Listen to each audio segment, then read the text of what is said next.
এক টানে 27 নাম্বার পার হয়ে গেলাম উইদাউট এনি ব্রেক। ব্রেকে আমার পা দেওয়া লাগে নাই, ডান হাতের এটাও দেওয়া লাগে নাই। এখন আমার আবার ইউটার্ন নিয়ে ওই রাস্তা দিয়ে ঢুকে লাগবে চন্দ্রিমা উদ্যান। Double U turn, very good, very very good. এক রাস্তা আমি দুইবার ঘুরবো এখন। আমি মাঝে মধ্যে আগে আসতাম, ছবি টবি তুলতাম, এখন কম আসি, কারণ একটু দাঁড়াইলেই 5 মিনিটের ভিতরে থার্ড জেন্ডারে কেউ এসে পড়বে।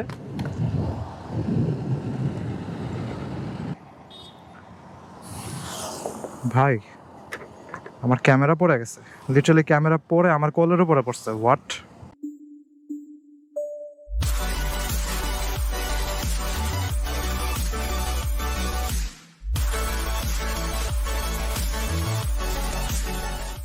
এই হোয়াট ইজ গোয়িং অন? এখন বাজে হচ্ছে সকাল 9:45।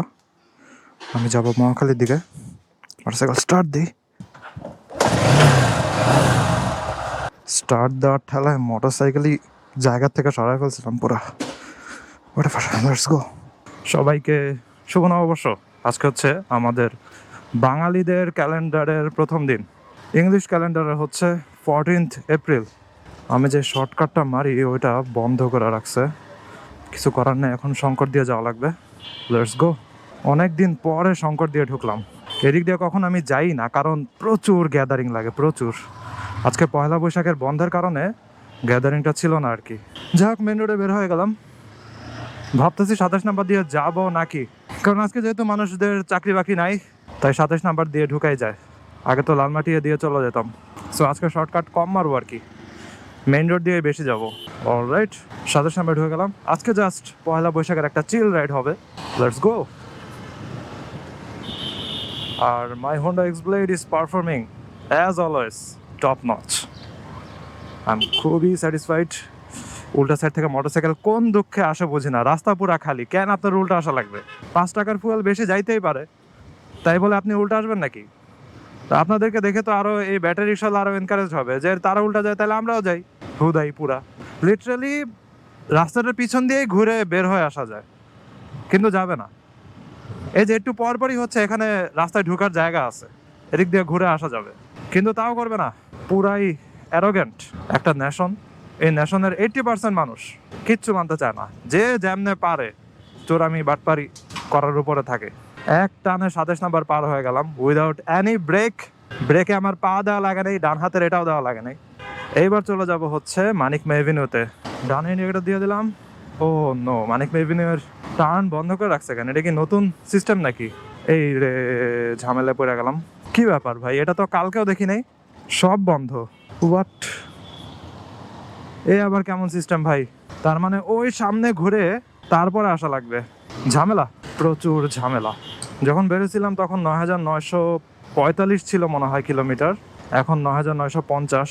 তাকে জিজ্ঞাসা করি ইউটার্ন নেওয়া যাবে নাকি। আঙ্কেল, ইউটার্ন নিতে পারবো? আচ্ছা, অলরাইট, ইউটার্ন নিয়ে নিলাম।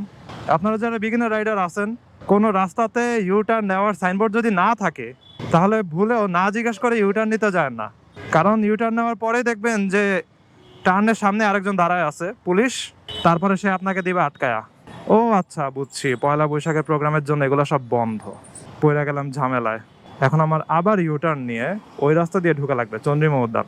Double U turn, very good, very very good. এক রাস্তা আমি দুইবার ঘুরবো এখন। ওকে, লেটস গো, লেটস গো। খুব পুরাই আমি বলদ হয়ে গেলাম একদম। আমি ভাবছি এটা মনে হয় নতুন সিস্টেম, এটা সবসময় চলবে। এখন দেখি যে না, পয়লা বৈশাখের জন্য প্যান্ডেল লাগাইছে, এই কারণেই সব টার্ন বন্ধ। মেনে নিতে হবে এখন এটা। পয়লা বৈশাখের দিন পুরাই বলদ হয়ে গেলাম আমি। ওই পুলিশ আঙ্কেলটা চিন্তা করতেছে যে কি রে ভাই, ওরা একটু আগে আমি বললাম যে ইউটার্ন নিতে পারবা, ওদিকে আবার ঘুরে আসছে। যাই হোক, আসাদ গেট পার হয়ে গেছি। এবার দেখি চন্দ্রিমা উদ্যান খোলা আছে নাকি, নাকি ওইটাও বন্ধ। তাইলে আমার একদম গণভবন দিয়ে যাওয়া লাগবে। আচ্ছা, চন্দ্রিমা উদ্যান খোলা আছে, বাসগুলো ওই রাস্তা দিয়ে আজকে ঢুকতেছে। তবে আজকে ওইখানে স্পিডে যাওয়া যাবে না, কারণ আজকে পয়লা বৈশাখ তো প্রচুর ভিড় থাকবে মানুষের। অলরাইট, এখন চন্দ্রিমা উদ্যান। Let's go straight. জোস, পারফেক্ট পুরাই।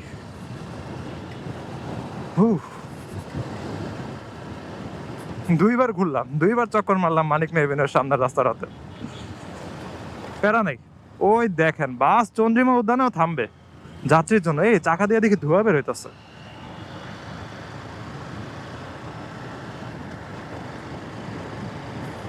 ভিড় এখনো অতটা বাড়ে নাই, সকাল 10টা তো, বিকালের দিকে এই ফুটপাথগুলোতে হাঁটারও জায়গা পাওয়া যাবে না।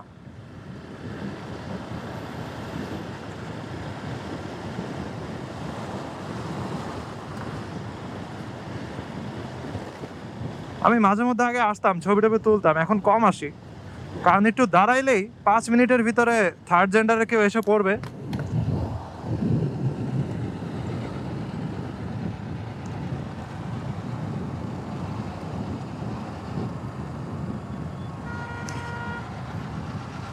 এই রে,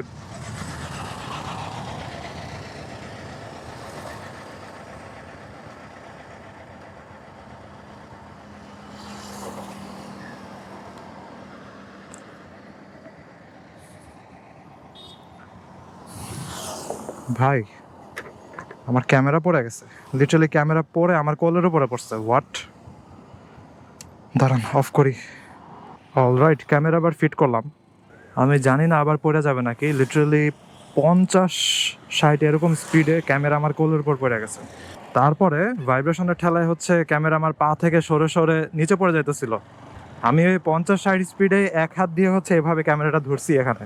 তারপরে আস্তে আস্তে স্পিড কমাইছি, গিয়ার কমাইছি, বামে ইন্ডিকেটর দিছি আবার।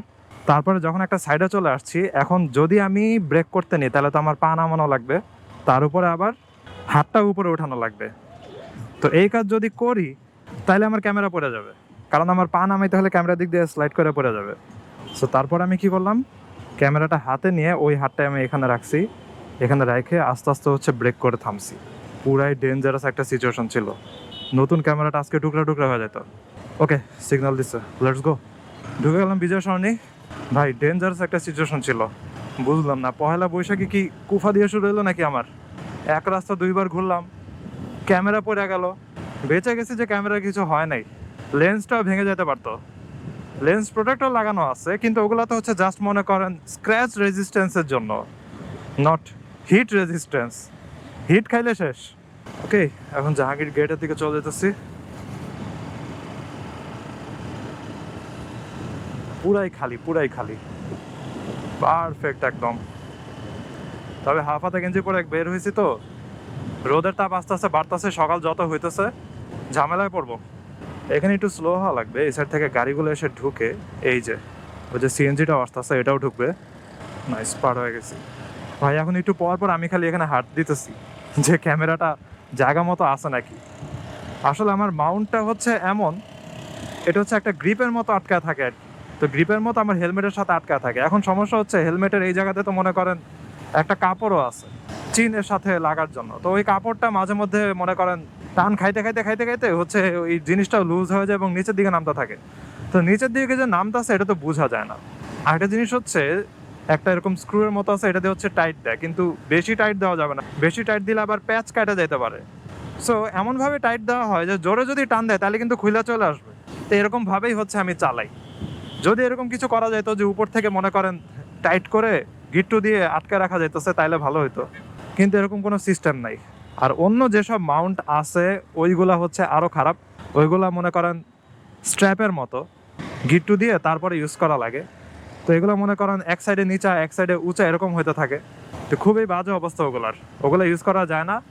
আর অনলি রিলায়েবল মাউন্ট হচ্ছে মনে করেন একদম আপনি যদি আঠা দিয়ে পার্মানেন্টলি লাগা দেন। তো এটা আমি করি নাই, কারণ আমার পার্মানেন্টলি একটা হেলমেটের সাথে লাগানোর কোনো দরকার মনে করি না আমি।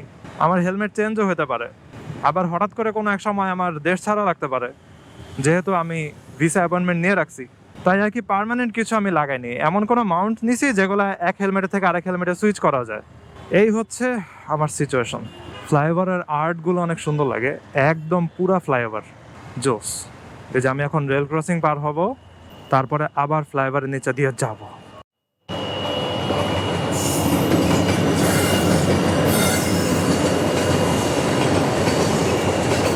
ওকে, ছাড়ছে। ট্রেনম্যান আছে নাকি দেখে নেই। Let's go again. ডানে ইন্ডিকেটর দিয়ে রাখছি।